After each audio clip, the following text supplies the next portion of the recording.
빌라왕에 이어 오피스텔 왕이 나오고 있다고 합니다. 임차인들의 전세 자금을 이용해 여러 오피스텔을 사들이고 만기가 돌아오자 보증금을 돌려주지 못하는 것인데요. 일부 부동산 중개 사무소에서는 높은 수수료를 받고 다른 임차인을 받아 악성 임대인과의 거래를 하고 있다고 합니다. 2023년 1월 25일 오늘의 한국경제 이야기입니다. 1139채를 소유한 빌라왕이 사망했다는 뉴스 보셨죠? 문제는 1139채가 자신의 현금을 하나도 들이지 않고 전세금을 이용해 무갭 투자를 했다는 것인데요. 이것이 바로 동시진행이라는 것입니다. 이 동시진행 전세 사기가 1139채 빌라왕 김모 씨로 끝나는 것이 아니라 제2, 제3의 빌라왕 오피스텔 왕까지 나온다는 것입니다. 동시진행, 그것이 과연 무엇일까요? 1억 5천짜리 집이 있다고 가정해 보겠습니다. 건축주와 부동산 관련 업체들은 집 가격보다 높은 2억의 전세를 올려놓습니다. 건축주는 1억 5천 그대로 받고 전세 사기 관련 업체들은 5천만 원이라는 수익금을 나눠 이익을 챙깁니다. 한 채당 100만 원에서 200만 원의 수수료를 빌라왕에게 주고 명의를 건축주에서 빌라왕으로 넘깁니다.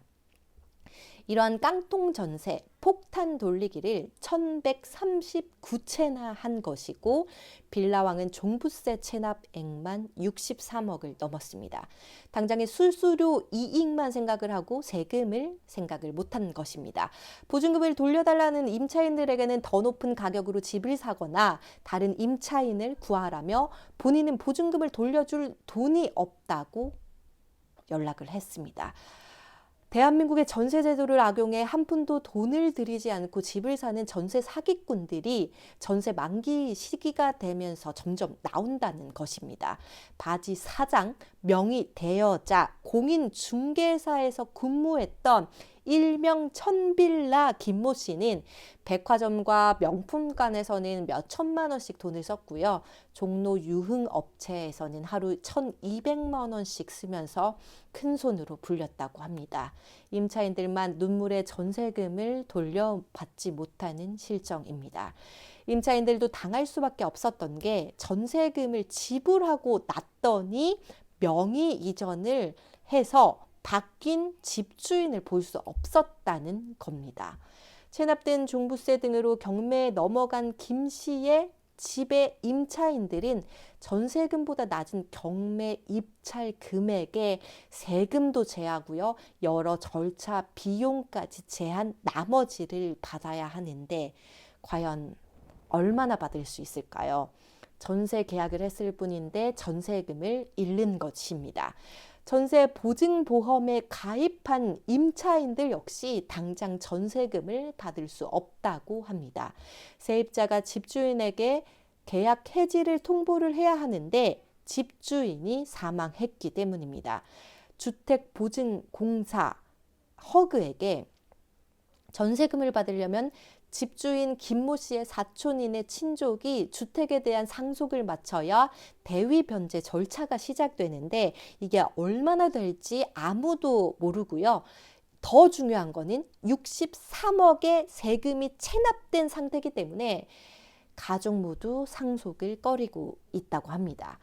주택보증공사를 믿고 거래를 했지만 주택보증공사 허그 역시 구상권을 청구할 상대가 없으니까 당장 줄 수는 없다는 것입니다.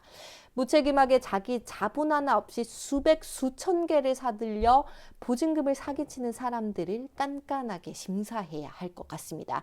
깡통주택은 아닌지 보증금을 정말 반환할 능력이 되는 사람인지 대출 심사하듯 해야지 전세 사기를 예방할 수 있을 것 같습니다.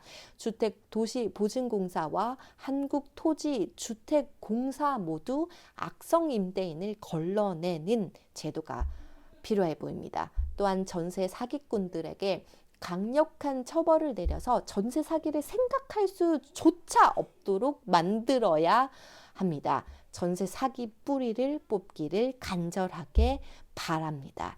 임차인들은 공인중개사, 허그, LH 등 전문가들을 믿고 전세 계약을 했을 겁니다.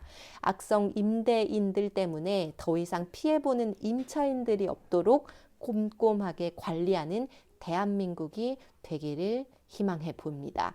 2023년 1월 25일 오늘의 한국경제 이야기 마치겠습니다. 구독은 매일매일 바뀌는 경제 이야기를 들을 수 있습니다. 감사합니다.